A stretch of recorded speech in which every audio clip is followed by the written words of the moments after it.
Deus já tem falado conosco neste lugar. Já sentimos a presença de Deus neste ambiente.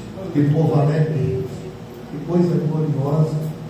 Esta alegria, a alegria do Espírito Santo. O profeta Isaías afirmou dizendo: o Senhor derramou sobre mim mais óleo de alegria do que sobre os meus companheiros.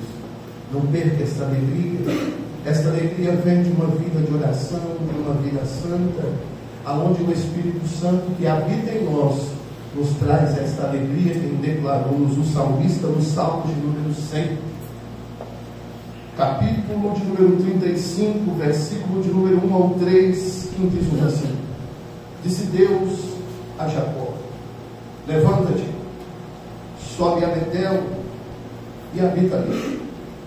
Faze ali um altar ao Deus que te apareceu quando fugias da presença de Esaú, teu irmão. Então disse Jacó à sua família e a todos que estavam com ele: lançai fora os deuses estranhos que há no meio de vós. Purificai-vos, mudai as vossas vestes. Levantemo-nos e subamos a Betel. Farei ali um altar ao Deus que me respondeu no dia da minha angústia e me acompanhou no caminho por onde andei. Amém? Nós podemos assentar? Todos nós sabemos que a Bíblia Sagrada possui 66 livros, e esses 66 livros possuem algumas divisões que são de suma importância para o nosso entendimento. A primeira divisão das Escrituras é a divisão que divide a Antiga e a Nova Aliança. A Antiga Aliança, o Antigo Testamento, que é composto por 39 livros, e estes 39 livros, segundo o cânon hebraico, recebem o nome de Tanar, que é o acróstico para as três divisões. E essas três divisões são a Torá, que são os primeiros 5 livros da lei, os livros chamados de Ketuvim, que são os escritos, e os Neviins, que são os profetas. Por sua vez, o cânon ocidental dividiu o Antigo Testamento em 5 partes. A primeira divisão são os primeiros 5 livros da lei. A segunda divisão são os livros históricos, que vai do livro de Josué até o livro de Esther. A terceira divisão, os livros poéticos. E a quarta divisão, os profetas. E nos profetas há uma subdivisão: os profetas maiores e os profetas menores. O texto que nós tomamos por base se encontra na primeira divisão, que são os primeiros 5 livros, chamados de Pentateuco ou Torá, escritos por Moisés. O livro do Gênesis, que nós tomamos por base, ele é a base, ele é o fundamento de toda a nossa fé. Alguém um dia disse que para se derrubar um prédio, um grande edifício, não começa-se pela sua cobertura, mas pela sua base. E é um dos livros mais afrontados, confrontados, debatidos nos ciclos acadêmicos, porque nele está tudo aquilo que cremos e acreditamos. Por exemplo, quando nós olhamos para a ciência tem os seus pressupostos acerca da criação, e todos eles vão na contramão do que nos ensina as Escrituras. Por exemplo, nós temos a criação dos céus e da terra, que a ciência diz ser resultado de uma explosão chamada de Big Bang. Da mesma forma, nós temos a criação do homem, que não é criado segundo a ciência, mas que segundo Charles Darwin, a criação é resultado do homem, é resultado de um processo evolutivo. O homem evoluiu e se tornou hoje tudo isto que ele é. Mas todos esses princípios são confrontados pelo livro do Gênesis, porque no livro do Gênesis nós vamos encontrar um sistema chamado de criacional. Alguém criou, alguém trouxe à existência.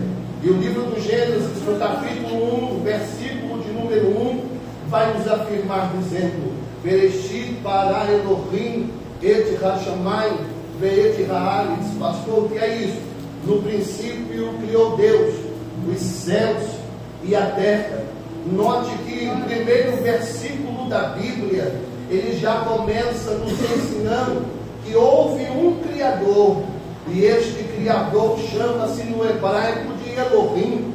Quando nós fazemos uma exegese deste primeiro versículo, algumas coisas afloram acerca de tudo aquilo que os nossos olhos contemplam. Por exemplo, nós temos a primeira palavra hebraica, que é Bereshit, e Bereshit é a junção de duas palavras, no, que é o B, e o Reshit, que é começo. Note que o no é uma preposição, nele, por ele, através dele, enquanto Reshit, que é começo, início, só veio à existência por causa do Elohim. O nome Elohim no hebraico é o nome deuses. Quando nós observamos isso, nós não podemos julgar que são o pensamento de deuses como se houvessem muitos deuses, porque a palavra que antecede o nome Deus no hebraico é bara, e bara é um verbo que está no singular, mostrando que o nome Deus não é diferente. Há um somente Deus, mas que no desenvolvimento da revelação, do Gênesis ao Apocalipse, nós vamos encontrá-lo subsistindo em três pessoas distintas: a pessoa do Pai, a pessoa do Filho e a pessoa do Espírito Santo. A palavra bara no hebraico é um verbo que só pode ser aplicado a Deus. Só a Deus. Por quê, pastor? Porque o bara no hebraico é o verbo criar, e Deus é o único que tem poder de criar. Quando Deus foi criar os céus e a terra, Ele simplesmente disse: haja, haja, e houve os céus e toda a existência celestial. Ele simplesmente disse: haja, e houve o que nós chamamos de constelações. Ele simplesmente disse: haja, e o sol veio a existir. Ele simplesmente disse: haja, e da mesma forma a lua veio a existir. Ele disse: haja, e a terra existiu. Ele disse: haja, e a vida vegetal existiu.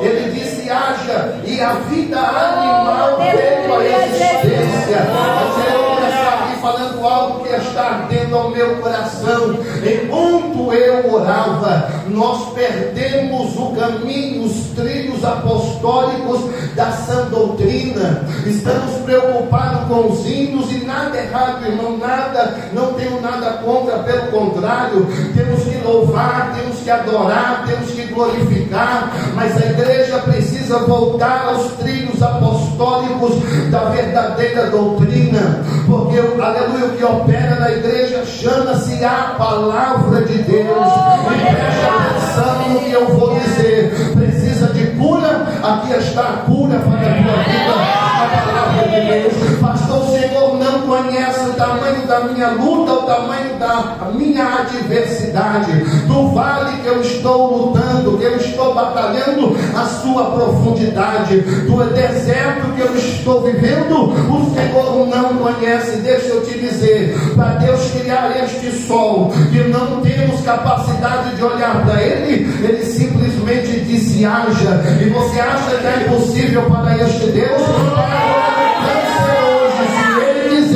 Ele simplesmente diz: haja, e a cura acontecerá. Se ele quiser fazer o paralítico andar, o paralítico anda. Se ele quiser fazer o cego enxergar, o cego enxerga. Se ele quiser fazer o surdo ouvir, o surdo vai ouvir. Se ele quiser fazer o mudo falar, o mudo vai falar. Se ele quiser nesta noite, é simplesmente haja, e haverá milagres. E preste atenção, para criar tudo isso que os nossos olhos contemplam, os mares, rios, oceanos, a beleza da vida vegetal, foi simplesmente haja. Não houve material para que ele viesse fazer todas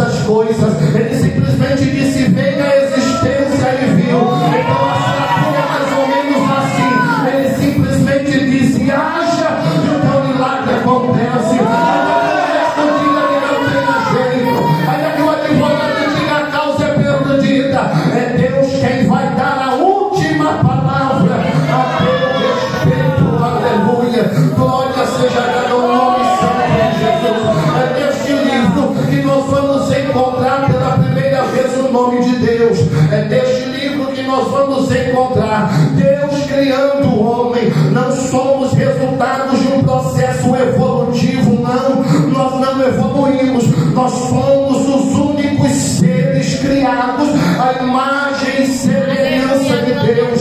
Quando Deus foi criar os serafins, Ele disse: haja. Quando Ele foi criar a corte celestial, os anjos, Ele disse: haja. Quando Ele foi criar, aleluia, oh Jesus fiel, maravilhoso e santo, bendito e adorado é o nome dEle. Os querubins, Ele disse: haja. Miguel, Ele disse: haja. Gabriel, Ele disse: haja. Mas quando Ele foi criar o homem, sendo Ele soberano, tomou Ele um dos seus carros celestiais. Não sei se as asas de um querubim, como fez Ele em Ezequiel, não sei que aleluia, uma nuvem, eu sei que Ele desceu nesta terra que Ele criou, aleluia, colocou a mão na argila no barro, formou um boneco e soprou em suas narinas, aleluia, nefeste, e o homem foi feito alma vivente. Além de Deus criar o homem à sua imagem e semelhança, o homem é o único ser criado pela mão de Deus, e Deus, aleluia, assopra em suas narinas uma partícula de seu ser, aleluia, que é o Espírito. Pena que você ainda não entendeu. Quando você estiver na crise, meu filho, dizendo: ninguém me ama, dizendo: a senhora já comentou, deixa eu te dizer, tu é a imagem de Deus, tu é a semelhança de Deus. Quando você voltar triste e dizer: hoje eu não estou bonito, olha no espelho e diz: não tem uma criatura tão belo como eu fui criado a imagem dele, eu fui criado a semelhança dele. Glória seja dada ao nome de Jesus. Aleluia. Aqui nós vamos encontrar a menção, a expressão pecado, a martiologia. O pecado não é um artigo teológico. Neste livro nós vamos encontrar o diabo, o inimigo de nossas almas. Ele não é um ser mitológico, ele é um ser real, um ser que luta constantemente conosco, contra nós, para nos fazer parar. É neste livro que nós vamos encontrar o plano, o projeto redentivo de Deus, que após o homem pecar em Gênesis capítulo 3, no verso 21, nós vamos encontrar o nosso supremo sumo sacerdote, que fora Deus, sacrificar um animal, cobrir com as peles a nudez de Adão, vestindo ele de peles, antes de colocar ele para fora do jardim, para que o homem não participasse da árvore da vida e fosse um eterno pecador. É neste livro que nós vamos encontrar o homem afetado pelo pecado, a sua descendência, o primeiro homicídio, o pecado se multiplicando de uma forma tal que Deus teve que trazer um juízo sobre a humanidade, quem fora o dilúvio. Mas após o dilúvio, a Bíblia diz que o homem tentou no seu coração construir uma torre tão alta, para através dessa torre alcançar os céus. Pelo que o Senhor mais uma vez decidiu descer na terra, confundiu a língua, separou os homens, e é a partir do capítulo 11 que o Senhor vai emergir, mergulhar no seio de uma família de Terá, para de lá tirar um homem chamado Abrão e uma mulher chamada Sarai, para deles formar uma nação. A Bíblia afirma dizendo que o Senhor fala a Abraão em Gênesis capítulo de número 12: sai da tua terra, da tua parentela, da casa de teu pai, para uma terra que mostrar-te-ei, engrandecerei o teu nome, tu serás uma bênção, abençoarei os que te abençoarem, amaldiçoarei os que te amaldiçoarem, em ti serão benditas todas as famílias da terra. Pelo que Abraão deu ouvido à voz de Deus, declara-nos Estevão que Abraão estava na terra de Ur dos caldeus, e ele, ouvindo a voz de Deus, partiu para a terra que o Senhor havia de lhe mostrar. A Bíblia diz que ele levou o seu sobrinho Ló com ele. Abraão tem 75 anos de idade quando ouve a voz de Deus, e partiu da terra onde os seus pais habitavam. A Bíblia diz que com 99 anos de idade, mas uma vez o Senhor veio a Abraão, que havia prosperado, que havia enriquecido ainda mais, depois de ouvir a voz de Deus, e o Senhor, aleluia, faz para Abraão uma promessa dizendo: no tempo desta vida eu virei a ti, e Sarai, tua esposa, terá um filho. A Bíblia diz que ela está dentro da tenda, ela ri. Quando o anjo fala com ela, quando o ser ali fala com ela, a Bíblia diz que este ser fala que porque ela riu, o nome do menino chamaria-se Isaac.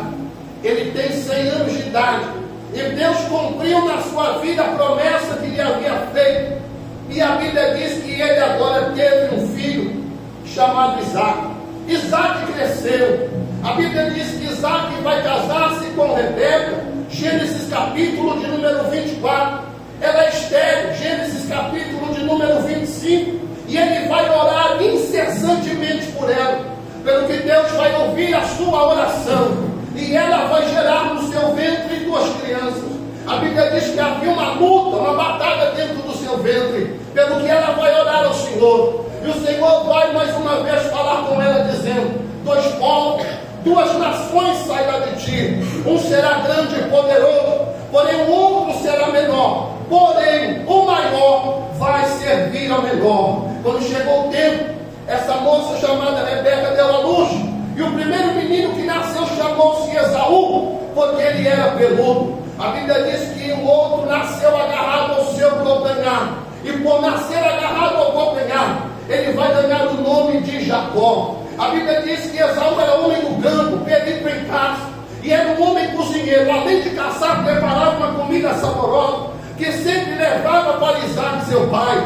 Por sua vez, Jacó era um homem caseiro, sempre nas tendas com a sua mãe Rebeca, pelo que o seu pai Isaac amava Esaú, pelo que a sua mãe Rebeca amava Jacó. Diz a Bíblia que um dia Jacó, aleluia, Esaú partiu para o campo para mais uma caça, e caçou-se durante muito tempo, e nada encontrou, voltou do campo cansado. Jacó havia preparado um guisado saboroso. Diz a Bíblia que ele sente o cheiro, que ele sente aquela comida, ele vai até Jacó e pede para Jacó, para que Jacó lhe desse um pouco daquela comida. Pelo que agora Jacó vai olhar para Esaú e vai dizer: tu me vende a tua primogenitura, e eu irei então te dar um pouco deste guisado. A Bíblia diz que Esaú olha e diz: olha, o que vai servir para a minha primogenitura, visto que eu estou prestes a morrer, eu vou vender para ti, meu irmão Jacó, a primogenitura. Pastor, o que é a primogenitura? A primogenitura é o direito de assumir a liderança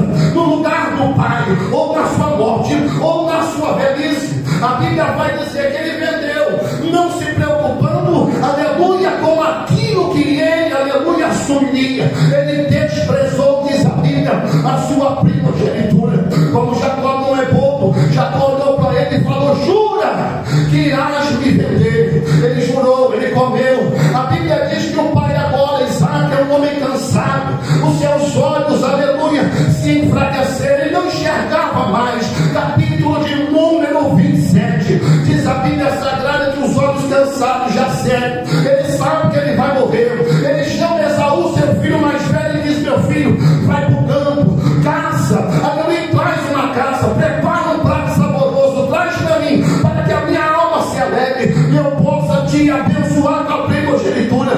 Pelo que Esaú corre, pega os seus utensílios de caça, vai para o campo. A Bíblia diz que Rebeca ouve isso, e Rebeca um dia ouviu uma promessa de Deus, que quem seria líder não seria Esaú, mas seria Jacó, que era o menor. A Bíblia vai nos afirmar dizendo que ela vai agora enganar Isaac, que é velho, cansado, que já não enxerga direito. Ela diz para Jacó: corre agora, pega 2 cabritos, eu vou prepará-los, tu irás, aleluia, até o seu pai, irás dizer que é Esaú, e receberás a bênção da primogenitura em seu lugar. Mas Jacó sabe que o seu pai reconhecerá, porque Esaú é peludo, ele já não tem tanto pelo como seu irmão, aleluia, Esaú. Então a mãe tem uma estratégia, colocando sobre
mulheres. Jacó está de olho nelas e é perigoso casar-se com uma delas. Envia ele agora a casa de meu irmão Labão, para que ele possa de lá casar-se com uma de suas filhas. O pai fala: é verdade. Preparou Jacó e disse: vai para casa de seu irmão. Gênesis capítulo de número 28. A Bíblia diz, pastor, que ele tomou agora o que havia de preparo e partiu. A Bíblia diz que depois de caminhar no meio de uma noite, num lugar desértico, aleluia, próximo a Berseba, a Bíblia diz que ele tomou uma pedra, colocou de travesseiro e dormiu. Preste atenção, como pode um homem num lugar desértico? Deserto fala de solidão, deserto fala de escassez, deserto fala de dificuldade. Olha, como pode um homem dormir num lugar desse? Mas tem mais agravantes. A Bíblia diz que além disso ainda é noite. Noite fala de angústia, noite fala de provação, noite fala de adversidade.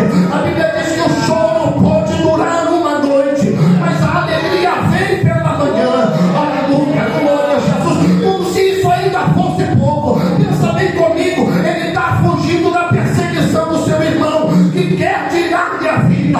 Como alguém dorme, pastor, no meio da crise, no meio da luta, no meio da adversidade. Eu te dou a receita para você dormir. Não venho com maracujina, nem rivotril. Sabe qual é a receita para dormir? Coloque a cabeça sobre a pedra que é Jesus, que tu irá dormir.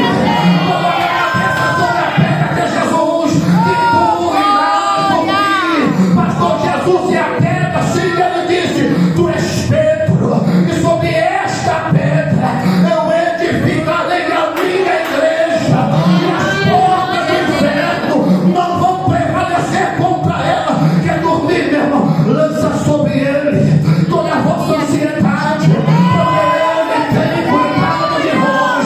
Maior é Jesus do que a tua luta, maior é Jesus do que o teu deserto, maior é Jesus do que o teu vale, maior é Jesus do que a tua prova, maior é Jesus que está contigo, maior é Jesus que está convosco, maior é Jesus na tua vida. Se você crê, levanta a tua mão, levanta a tua mão, levanta a tua mão. Vou deixar você adorar a ele, vou deixar você glorificar a ele.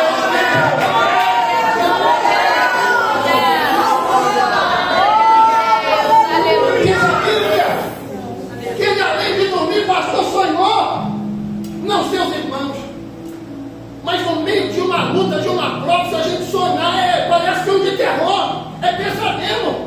Mas ele sonhou, olha o sonho dele, uma escada, que a base está aqui embaixo, mas o topo.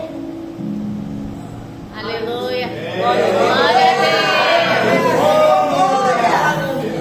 Olha o sonho dele, no meio da luta. Ele vê o trono. Meu Deus. Quem está sentado lá no topo é poderoso.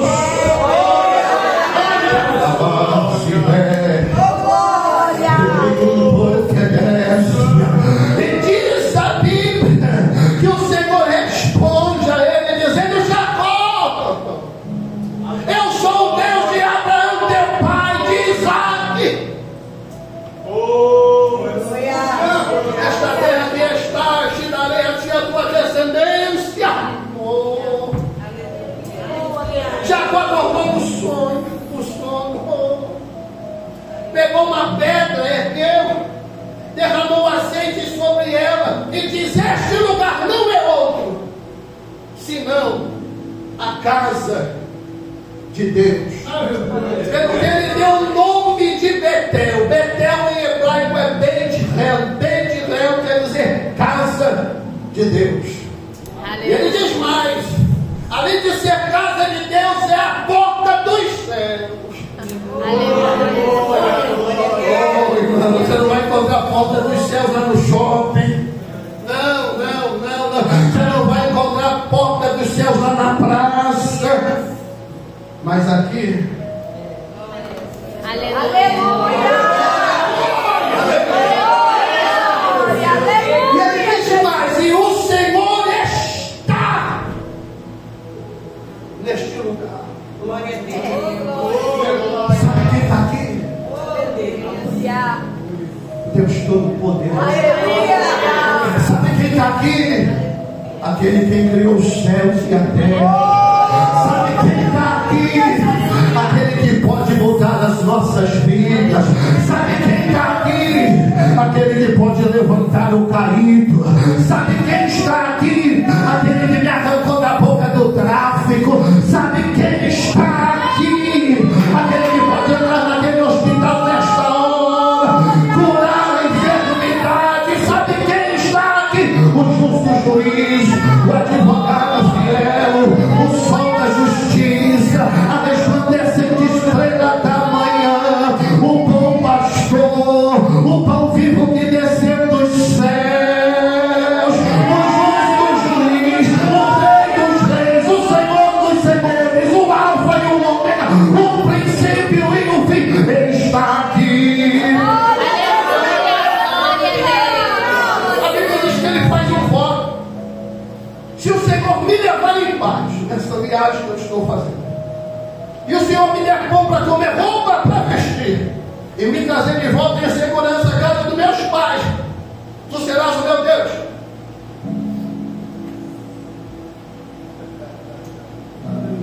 E eu te darei o dízimo de tudo. Aí eu falo: peraí, deixa eu ver se eu entendi bem. Deixa eu raciocinar um pouquinho aqui. Tu serás? Então não é? Pastor, ele é Deus de Abraão, ele é Deus de Isaac, ainda não é de Jacó. Por quê, pastor? O avô dele era crente, o pai dele era crente, mas ele ainda não. Ele precisava de uma experiência com Deus. Pode nascer aqui dentro, ser filho de crente, ainda não ter uma experiência com ele, mas ele me trouxe aqui para te dizer: que ele é o mesmo e não mudou. Ele é o mesmo e não mudou. Toda boa dádiva e todo dom perfeito vem descendo do alto do Pai das luzes, em quem não há mudança nem sombra de variação. Então Jacó tem a primeira experiência dele com Deus de Abraão, com Deus de Isaac, seu pai, e ele não sai daquele lugar do mesmo jeito. É por isso que ninguém entra aqui e sai do mesmo jeito. Entra aqui de um jeito, sai de outro. Entra aqui de um jeito, sai de outro. Entra aqui de um jeito e vai sair de outro. Eu tenho uma mensagem para o teu coração: tu não vai voltar para casa do mesmo jeito. Tu não vai voltar para casa do mesmo jeito. Vai voltar com a resposta que vem buscar. Vai voltar com a resposta que vem buscar. Vai voltar com o milagre que vem buscar. Pastor, não me entrega, então entrega para ele, não leva de volta. Então entrega para ele, não leva de volta. O que ele te trouxe? Adoração abre a boca, louvor abre a boca, trabalha-se, levanta a calma. Significa que ele parte, vai para a casa de Labão, chega lá, trabalha 20 anos para Labão, 7 anos por Raquel, 7 anos por Lia, depois trabalha mais 6 pelos seus bens. Ele sabe que Labão não vai deixar ele embora, pelo que ele então aproveita o momento em que Labão foi tosquear as suas ovelhas, pegou as esposas, pegou os filhos, pegou o gado e deu linha no pico. Ó, deixa eu partir, porque Deus falou com ele: volta, volta, volta, volta, volta. Tá bom aí, Jacó? Tá, prosperou, prosperei, então ainda é teu lugar. Volta, volta. Conquistou muita coisa aí, conquistei. Sai daí, vem e volta. Volta, Jacó, ainda é teu lugar. Jacó tomou e partiu. A Bíblia diz que correram e avisaram Labão. Pelo que Labão vem agora perseguir Jacó. Aqui fica mais difícil, pastor. Porque se ele chega nas casas dos seus pais de volta, Esaú está esperando ele. Se ele está em fuga, quem está vindo atrás dele é Labão. Labão está vindo furioso, irmãos. Capítulo 31, 24. Diz a Bíblia que ele está vindo furioso. E anoiteceu, e ele não chegou até Jacó. Ele dormiu, teve um sonho. Sabe quem foi lá falar com ele? Deus. Aleluia. Deus falou: Labão. Ele falou: sonho.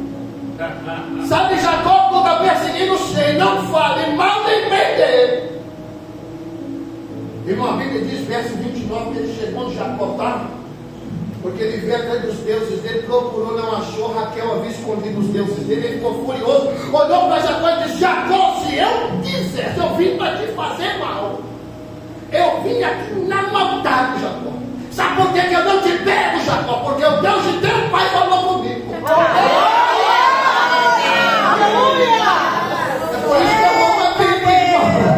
O diabo foi cirentar os discípulos. Jesus falou: calma aí, rapaz. Não toca porque tem dono. Não mexe porque é meu. Não toca porque tem dono. Não mexe não.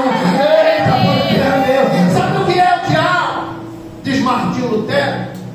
Martinho Lutero diz que ele é um pitbull nas coleiras de Jeová. Glória a Deus. Jeová fala para ele pega. Mandar ele sentar, ele senta. Sabe por quê? Porque maior é o que está conosco que o que está fora. Ele está fazendo parte de uma aliança com Jacó.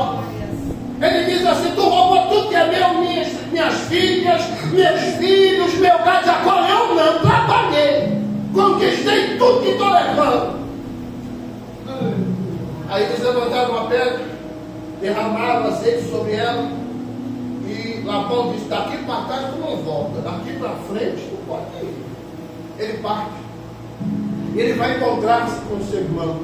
A Bíblia diz, recordar que a Bíblia diz que ele chega em um lugar chamado Val de Jabó, dividiu o seu rebanho, seus filhos, seus servos em 3 grupos. Ele foi no último e enviou os grupos primeiro, que ele sabe que seu irmão está vindo ao encontro dele com mais 400. Oi, irmão, isso aqui é lindo. Pastor, o que tem de lindo nisso? Que o Deus que trabalhou lá com Labão está trabalhando com Esaú do outro lado. Glória a Eu quero Deus. dizer para você, enquanto tu está aqui adorando, Deus está preparando tua vitória lá fora. Enquanto tu está aqui glorificando, Deus está trabalhando pelo amanhã. É por isso que eu adoro este Deus, porque enquanto eu estou vivendo o meu hoje, se abrindo a Ele, Ele está preparando uma manhã de glória.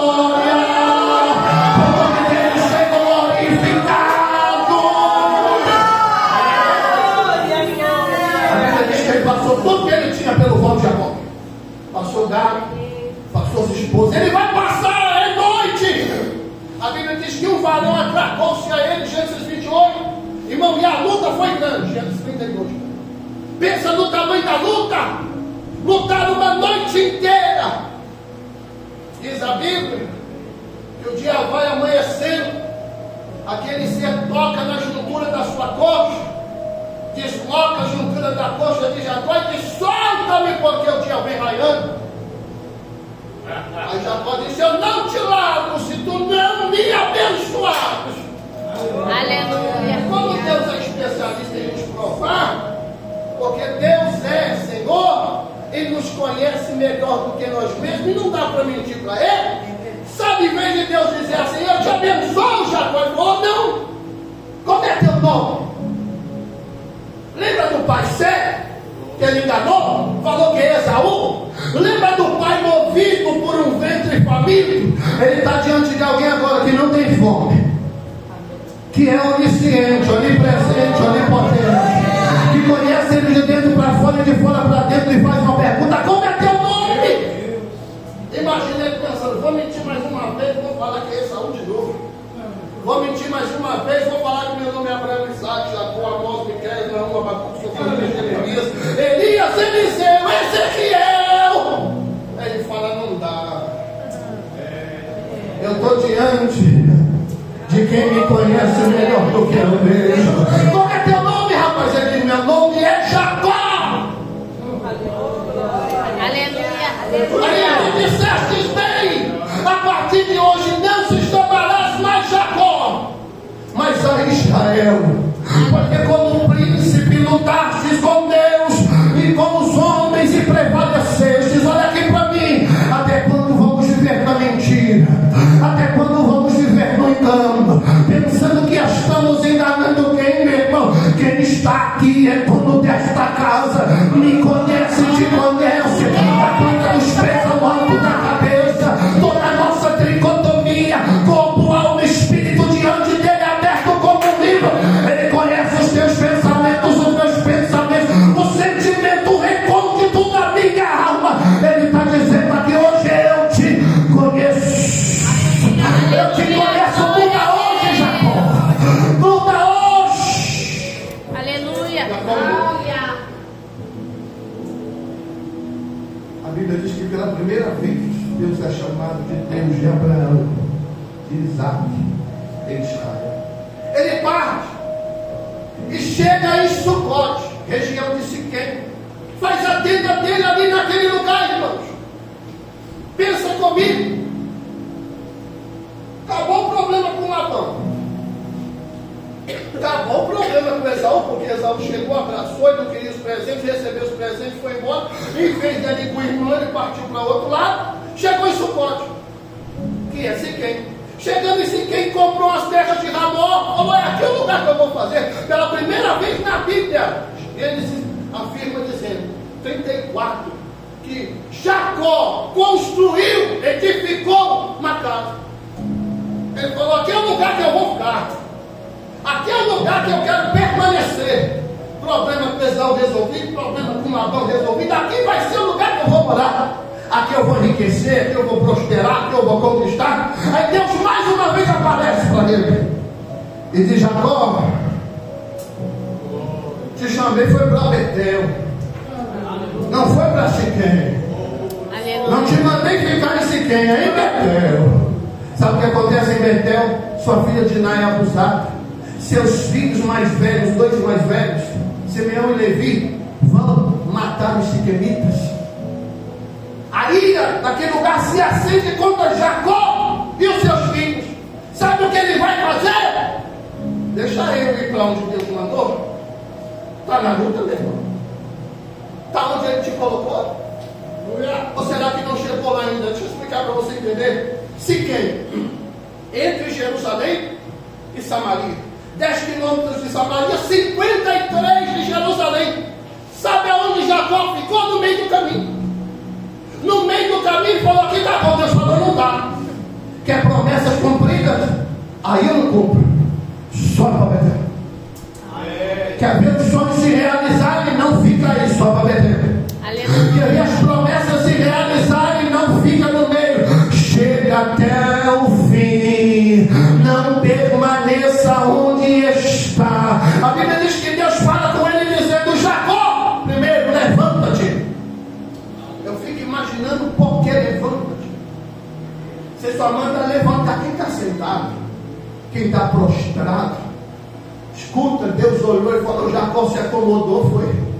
Recebeu uma vitória, parou de orar, foi. Recebeu uma conquista, parou de jejuar, foi. Recebeu uma vitória, parou de ler a Bíblia, foi. Conquistou alguma coisa, acha que está bom, Jacó, não. Ei, o nosso destino é o céu. Estamos aqui só de passagem. Aqui não é a nossa casa. Nós estamos caminhando para a eternidade. Nós não vamos permanecer neste lugar. Levanta, Jacó. Isaías 60, versículo 1 e versículo de número 2. Levanta-te e resplandece, porque vem descendo sobre ti a glória do Senhor. Eis que as nações da terra está enebrecida, mas sobre vós vem o Senhor, e a sua glória vem descendo sobre ti. Não sei como você entrou aqui, mas Deus está te colocando de pé aqui hoje. Essa luta não vai te ver prostrado. Deus está te pondo de pé aqui hoje. Essa luta não vai te ver cabisbaixo. Deus está te pondo de pé aqui hoje. Levanta a tua cabeça, meu irmão. Maior é o Senhor que está contigo. Tu não vai permanecer prostrado, diz o Senhor. Eu te levanto hoje. Eu te levanto hoje. Agora diz essa coisa, levanta-te, sobe a Betel. Subir. Escuta, Jerusalém sobre o monte, lugar alto. Escuta, a cidade de Samaria, Ebal, Jerusalém, Jerezim. Escuta, tem que subir um monte para chegar lá. Quer vitória? É o segredo. Esforça-te. Tem bom ânimo, já foi lido aqui, não precisa nem falar para ganhar tempo. Esforça-te, tem bom ânimo. Aleluia. Mateus 11, versículo de número 12. Desde os dias de João Batista até os dias de hoje, o reino dos céus é tomado pelo esforço. O céu é para quem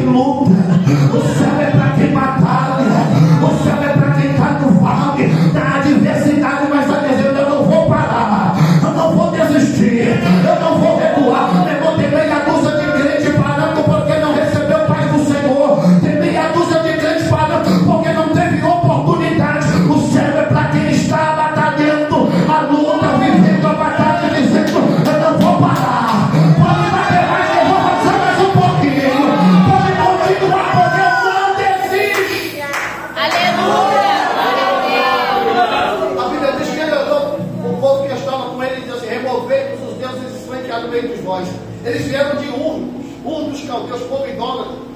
Josué 24. Escuta, tem que remover os deuses.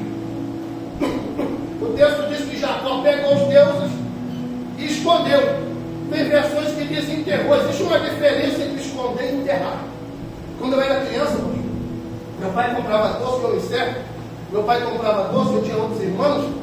Para me comer mais doce, sabe o que eu fazia? Além de eu comer o meu, eu escondia outro. Aí eu sabia onde eu escondi, quando estava dormindo, eu ia lá e pegava e comia. Olha que mistério, né? E quando enterrou, acabou. Sabe qual é o nosso problema? Esconder o que é para ser enterrado. Sabe qual é o nosso problema? Querer viver de coisas erradas em vez de dar fim a elas. Ei, meu filho, arranca esse morumbi desse peito aí. Arranca esse peito aí, esse morumbi aí. E está aí te fazendo parar. Deixa Jeová morar neste lugar. Deixa Jeová residir neste lugar. Aleluia. A Bíblia diz que Deus fala com ele. Ele olhou para o povo que estava com ele e diz assim: purificai-vos, lavai-vos, trocai as vestes e edifiquemos um altar. Fala comigo, edifiquemos um altar. Edifiquemos um altar. Perceba uma coisa: quando ele passou pela primeira vez, ele não edifica um altar. Não edifica. Ele passa direto. Não edifica um altar. Ele vai voltar, Deus vai falar agora, vai edificar o altar. Pastor, o que é o altar? Altar na Bíblia, por exemplo, do holocausto, madeira de acácia, revestido de bronze, lugar de juízo, lugar de morte. Mas é o único lugar onde a morte produz vida. É o único lugar onde o animal morre ali para nós vivermos. Só que o que é lindo é que não é só lugar de morte. A Bíblia diz que o Senhor fala a Moisés dizendo assim: ó, farás um altar de terra e sacrificarei lá os vossos holocaustos, as vossas ofertas, e quando vocês fizerem isso, eu virei a ti. Então o altar é lugar de manifestação de Deus. Então preste atenção como o negócio é lindo. Funciona assim para os irmãos entenderem. Lugar onde o povo ofertava era lugar onde Deus se manifestava. Lugar onde o povo sacrificava os seus animais era lugar onde Deus manifestava-se em glória. Deixa eu traduzir para você entender que os nossos dias, enquanto nós estamos aqui adorando, Ele se faz presente. Não sei os irmãos, mas eu digo por mim, não tem como ir para um culto e ficar calado. Porque eu adoro a Ele. Se Ele fizer um milagre na minha vida, e se Ele não fizer, pastor, continuo adorando do mesmo jeito. Porque eu saí de casa para ofertar a Ele o meu culto racional, ofertar a Ele o meu glória a Deus em agradecimento, o meu louvor em ação de graças. Eu não vim para receber, eu vim para tributar, porque altar é o lugar onde o povo ia sacrificar. Sabe quem morria lá? O animal substitutivo. Quem tinha que morrer naquele lugar era o ofertante, mas aí vinha o animal e morria no seu lugar. Sabe por que não queremos adorar? É porque não sabemos, não era para estarmos aqui, mas graças ao Cordeiro que morreu no nosso lugar, nós temos o privilégio de aqui estar e poder adorar.